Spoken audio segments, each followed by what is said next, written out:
and welcome back to my kitchen. Today we're going to be making pork dumplings while practicing our steaming skills. Let's get started. For our produce today, we have our Napa cabbage, scallions, ginger, and garlic. I'm using jar garlic today because I didn't feel like chopping it, but you can use fresh garlic if you'd like. We are going to coarsely chop our Napa cabbage. This was my first time working with Napa cabbage and I was really excited to use it. So I started by cutting the stalks out of the center of the leaves. I then roll the leaves in a chiffonade-like matter and run my knife down the roll. And I continued cutting until I was happy with the size.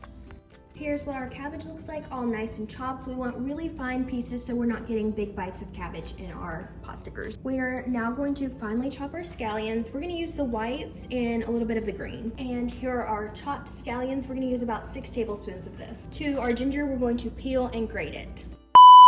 You already know what time it is. It's time for my favorite segment of the day, food for thought. Today's featured foods are Napa cabbage and ginger. Napa cabbage originates from China. It's used in a lot of East Asian cuisines and it's rich in many vitamins and minerals, specifically folate and manganese. Folate is important in preventing neural tube defects in infants, and it also helps the formation of red blood cells and normal cellular growth and function. Manganese regulates blood sugar, supports bone mineral density, and decreases inflammation in the body. Next up, we have ginger. Ginger is one of my favorite things to cook with. It benefits gastrointestinal mobility. What does that mean? It's the rate at which food exits your stomach, so it increases efficient digestion, and it can even be used as a nausea relief. Fun fact, the American College of Obstetrics and Gynecology approves ginger for nausea relief for morning sickness. In my bowl, I have our Napa cabbage, scallions, ginger, and I'm gonna add 1.5 teaspoons of garlic. I now have added my pork. If you don't wanna use pork, you can use chicken or a pork-chicken combination to lower the sodium. You can even use turkey. To this mixture, I'm adding 2 tablespoons of low-sodium soy sauce. You can use coconut aminos if you're worried about the sodium content.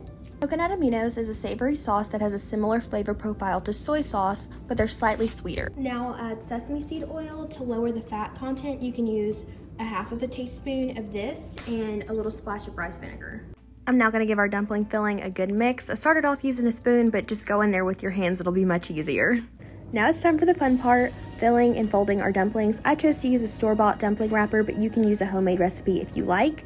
Fill your dumplings with about 1 teaspoon of the filling, and then you'll wet the perimeter to act as a glue. So I'm gonna fold my dumpling in half, fold one of the corners to the center, fold another corner to the center, pinch it. Take the ends, pinch those together, and close them off like that. Make sure we get a really good seal. I'm gonna do the same thing on the other side.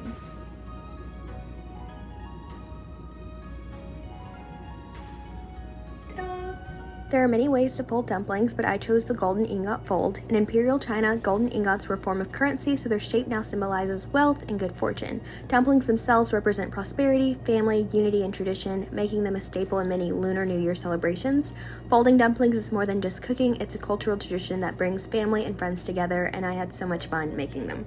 Here are all of my dumplings. Be sure to keep them covered with a damp paper towel as you're making them. With traditional cooking, you would use a bamboo steamer basket. I do not have one of those, so we're gonna get a little creative today with the cooking method. Our creative workaround today, we have a big pot with about 1/4 inch of water, and I've taken some aluminum foil, balled it up, and placed it at the bottom, and we'll bring the water to a boil. Now we're gonna layer our Napa cabbage leaves on top of the aluminum foil balls so that the dumplings don't touch the water. With our bed of cabbage successfully laid, we can add in our dumplings in a single layer and cook them for about 8 to 10 minutes.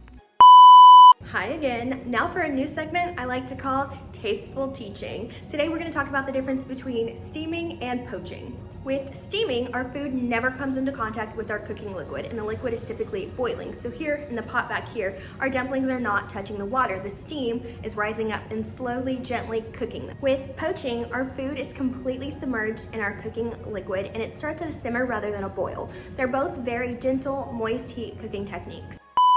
And here's our final product. With just a little bit of time and effort, I created a really cool dish, and I got to learn about a different culture and a new food technique. Now, this recipe makes a lot of servings, so you can obviously adjust it to your needs. And since we had to get creative with our steamer basket, I even have cabbage to put on the side with it too, because it was steamed along with the dumplings. Let's give her a taste. I'm excited for this. I'm a big fan of this recipe. It's really good, and my roommates are gonna love me. See you next week.